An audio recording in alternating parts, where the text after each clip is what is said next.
Hello, how are you? It's your girl, Lordine. So today I'm going to do a video and I'm going to talk about what I do. I'm a patient access coordinator, and what I'm gonna give you like the basic information, what to expect if you do have this role. But I do know that there's different specialties, and because of those specialties, you might be doing other tasks. But what I do in particular, I am part of the intake, inbound, and outbound team. So that means I have calls coming in, and I call also. In additional to the work I do, I also do emails, and I'll explain to you a little bit later what does that mean. So what happened is, if the facility or the company, okay, let's say, well, they do mental health, so it's dealing with psychiatrists and psychologists and clinicians and all that stuff. Okay, so I'm really new into that particular specialty, so bear with me. But what I do, I create the accounts of the people who wants to do an evaluation, what it calls, with evaluation with the clinicians, and based on those evaluations, then they move on to the next step to actually be scheduled with a psychiatrist or a psychologist. And from there, I don't do anything else, but I do the first part. I intake all their information and ask them pre-screening questions, and based on those questions, it depends if they need a little bit higher level of care, that mean additional support based on their answers. And yes, there's a lot of things, but it's basic, simple, but it's repetitive work. But sometimes it kind of gets iffy, because you have people that call you, the incoming calls, so you don't know what to expect. So sometimes they're actually random questions, and depending what the questions is, you can transfer them over. I transfer the call to our existing team, or I transfer the calls to a scheduling team if they want to change their provider, if they want to change if they don't like a doctor, they would be the one that do that, scheduling people. Because you have people that when they're scheduled, those providers, they have like a whole 6 weeks, I think. They have a whole schedule sorted out for like whole 6 months, I think. But I don't take me on that. So I take the basic demographic information, like, the regular names, address, date of birth, their current address. If their address is different with their insurance, I have to also take that and document that it's different. And then when we go to the EHR, put the memo in, So, and after that, I interact with them. Then I collect the insurance information and see if we accept their insurance and see what state they are in. And after that, what I would do, I would also get their credit card information, because we have to validate their credit cards, because hey, this company is completely telehealth, so we need to have things up front. So when it's time to charge, we have a card on file, because it'll be very bad to not get a credit card information. You already went through your first intake appointment, and then you're being scheduled now for a provider. What if you just decide to leave? What happens next? We end up with no money. So it makes sense to have a card on file, and we validate it to make sure the card is processed successfully. If not, the system will tell us it is declined, there's no funds in it, or unless we put the information incorrectly. And then we double check that, and after we do that, we go into the schedule and find what's available, and we schedule them within 30 days, nothing over 30 days. And it's completely virtual, so yeah. And then after that, they do what they do. Next step is schedule them, and that's it. Go on their day. So I am basically the first person that you communicate with, and I create your account, validate your card and everything, demographics, actually basic information, and then doing that, schedule you and move on. It sounds so simple, but the system itself is so picky and iffy. And there's a whole script that I have to read, like 5 paragraphs, like breakdown, and there's time frames to state each of them, and they're very important policies to the company. And yeah, so because people will come in and call in and say, oh, I didn't heard about this cancellation fee and all that stuff, because some people will schedule and then cancel less than 24 hours and they'll get charged $100 before it's $25 advance. But it is what it is.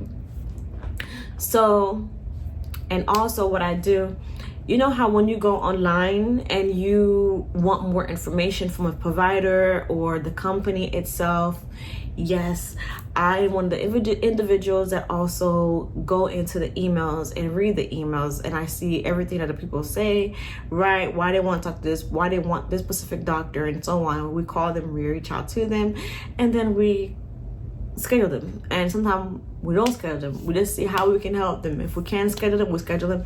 If we cannot schedule them, we don't cancel them. Some people call, they want in person, and we don't do in person. And most of the psychologists or the top individual therapy, most of them are like virtual. So I don't understand why people are upset with it, but hey, it is what it is. So if they change their mind, they can come back. If they're not interested, we would close that account, and I would close that account, cancel it, and say they don't want that, sir, they don't want it, and write the reason why. Sometimes I put one in person, or they'll call back, put a note, and sometimes they want in person, I just close that account completely, so we don't have to reach out to them again. So we reach out to them like 3 to 4 times. After the 4th time, we close their account. We don't call them anymore unless they go back in again and create instant a lead again. So that's interesting. So we use a third party that creates our leads and so on, like ZocDoc, Psychology Today, and then our direct website. So sometimes people call in, they don't reach us, they leave voicemails, and I would go in and I would actually listen to the voicemails and I'll double search their phone number, put that information in, create that lead, and then call them and see how we can help them. That's basically what I'm doing every day. So I'm really always active doing something. So where my calls are usually like 30 minutes and an existing team usually like 6 minutes, couple seconds, 2, 3, 4, 6 minutes. But for me, my team, it's always like 25, 30 minutes, depending on the people. They ask questions and, so it's a process. But I mean, I can't complain at what I'm doing. I really enjoy it. I feel like I could have done it at work, at home, but hey, it is what it is. I'm not the company, but some people do work from home. And I guess because of the distance of where I am, I'm not too far, but the traffic oh my God, y'all, it's crazy. It is like 30 minutes to drive there when I'm going home, when I'm going to work, when I'm coming back from work, because of traffic of Florida, OMG, it takes like a whole hour, 1 hour to go back home. It's exhausting, but yeah. There is opportunity to work from home, but I guess it depends on how far you are from the administrative office. So I work in an administrative office. So when I'm in the facility, we're break apart like in sections. We have a section where it's this billing. We have a section where it's existing team. You got a section where it's scheduling team. And then you got the intake team, which is my team, the inbound, outbound team. And yeah. So that's where it is. One thing I do want to say about school-wise, I learned that bachelor's right now is the new associates, okay? And when I say that is because with a bachelor degree, I realized that a bachelor will get you into an entry-level job. It's sad to say that, but that's what I see based on my experience. And I do personal research and so on. And when I'm looking at an Indeed and I'm looking at the health field and I'm looking at the degree requirements, it's like bachelor's and it says like entry level. And I'm like, what is that? Like a long time ago, you got a bachelor, that's a lot, but now, a lot of people now getting their degrees now, I guess. So competition out there, you want to outweigh some of the competition. So it's either you have a degree or you have a lot of experience, because hey, let's just say this.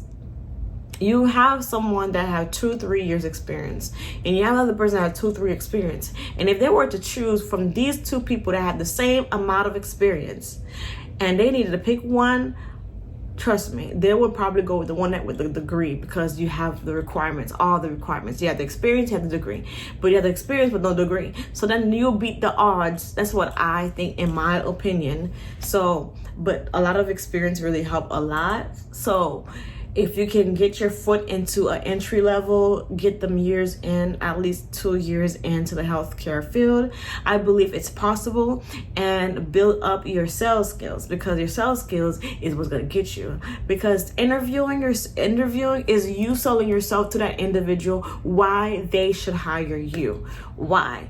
And that question always get me. Every interview I always do, why should we hire you? And then the second question you'll probably see is, how would you deal with a situation? How would you deal with an upset patient or customer or client? How would you deal with that situation? Because in this type of field, or you want to be in the administrative field of healthcare, you're getting all that information from people. There's people going to be upset. You got to know how to deal with them. You got to know how to communicate with them and interact with them, and make the turnovers to be really high, no, really low instead of high, because we want the companies in general, they want more people to come in, not more people coming out. Okay, because that's what builds a business, is being positive, being sympathetic, having energy for any type of people. And then in this department, like mental health, you have people that, you know, like calling, like have suicidal thoughts or have thoughts like depression. And so you have to be, you know, have some empathy, because a lot of people are dealing with a lot of things.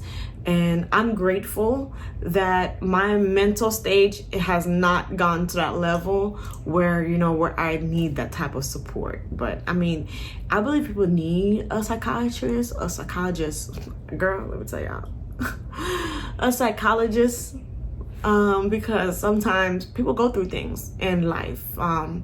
There's, you know, changes to people's lives. So it's always good to have someone that you can interact with if you don't have any person to. But hey, someone licensed, you know, no judgments, you know, just you know, being you and talking to somebody. So talk therapy is really good. I really think it's awesome. Maybe one day I might go to talk therapy and see how that process go for me. Because when you have drastic things that happen to your life, like marriage, divorce, and, you know, y'all, let me tell you, school, making choices, and your thoughts are all over the place. Sometimes it's helpful to go through those programs, and don't think, oh, it's people that's crazy that go to this. There's people who are professionals who go through talk therapy, like, okay, because nowadays bills are making us going crazy. A lot of things make people go not crazy, but I mean stressed out. Sometimes we just need a listening ear, and I think it's very good. So I'm just gonna say that right now, towards my education wise, I am thinking of like going to like getting my master's. I'm still trying to dictate like what is the right route. It's either I go into master's, MBA for healthcare administration, but I am looking to a school where it's like it's master's of business, concentration of healthcare administration. I'm thinking about the costs and so on. So whatever school you decide to go to, think about the cost, think about your budget, think about what activities that you're going to have in your life, and are they're going to intervene with you while you're going to school and work. So it's, I can't say a difficult decision, but it's a decision where you have to think twice, because once you start, there's no going back. And if you go back, you're gonna just end up going to school and have no degree, and you're just paying a loan for something that you didn't even earn a degree for.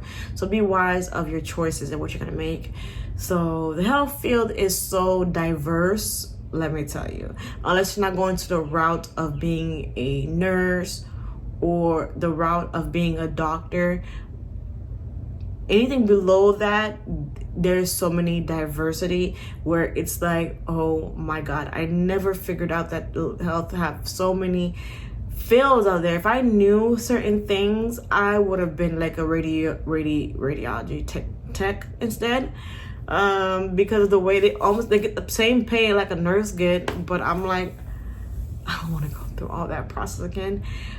But the hours, the time you gotta put in, and I'm like, okay, going to nurse route would jeopardize my work because the hours is a sacrifice. I realize that going to nursing is gonna be a sacrifice because of time frame. Going to radiology technologist is a different one again, because the time frame is like almost the same way like nursing.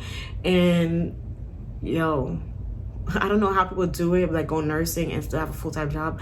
I don't know how. I mean, like, I would, if it was like years ago, yes, because it was easy to find rent that's cheap and you can afford it. But now rent is not cheap. But you got to think about all those things before going to school, depending what age you are, if you have kids, if you have a family, you have a spouse. Now is not the time to just say, oh, I'm going to do this and change your mind. No, right now is the time to make a wise decision about what you're going to do and how you're going to make it happen, because there are going to be obstacles that come your way, and you got to make sure you got to get through the route. And I've learned the hard way, because I had so many opportunities where I could have gone to school and still live at my mama and daddy house, okay? But I didn't take it for granted. I wasted that time and did other things. And let me tell you, went to an MLM, type of industry. And let me tell you, I should have been just doing that industry and going to school at the same time, because I would have been done. That 5 year I spent, I could have been in school too, but I had dropped out. But it is what it is. Everything is done for a reason. But through that process, I've grown a lot of skills, especially in sales, so that kind of helped out. So yes. But I've really been getting my foot into the healthcare field, and let's just say the healthcare field is amazing, but at the same time, it can be exhausting. So you got to think about that, and understand who you are and how your body is. Because if you're a person who cannot stand for long, think twice when it comes to working in the clinical side. Because the clinical side, you walk a lot. Okay, and sometimes your physical health is going to be important too. Sometimes you have to do lifting, helping someone, and so on. Okay, but like the business side of healthcare, you're going to be doing a lot of sitting, and you're going to be doing a lot of looking into a monitor, a screen, computer screen. Are you okay with that? Are you okay with, your sight kind of changing time to time because you're on a computer all the time? And then, yeah. And so there's things, pros and cons. It all depends on you. You got to know who you are and how you're going to be able to take this. Are you a person that can do a 12-hour shift? Because clinical side, I realize they work 12-hour shifts. Yes, the pros are you can work 3 days and then the rest of the days you're off. But can your body physically do it? Okay? Or, you got to think about all those things. And I realize, whoa, there's a lot of things going on. And be careful of the schools you go to, because accreditations is really important, because some credits cannot transfer to certain schools. So hey, you got to be wise about your choices and your options out there. There's so many options out there, but you got to be careful. I just want you to know that. I'm going to stop this video right now. I don't want it to be long. I know I'm about like 19 minutes long now, but I want to tell you, I hope you find this video very helpful, and share it if you want to. And yeah, because somebody might need to hear this. So I want to tell y'all I love y'all and have a good, blessed day. Bye.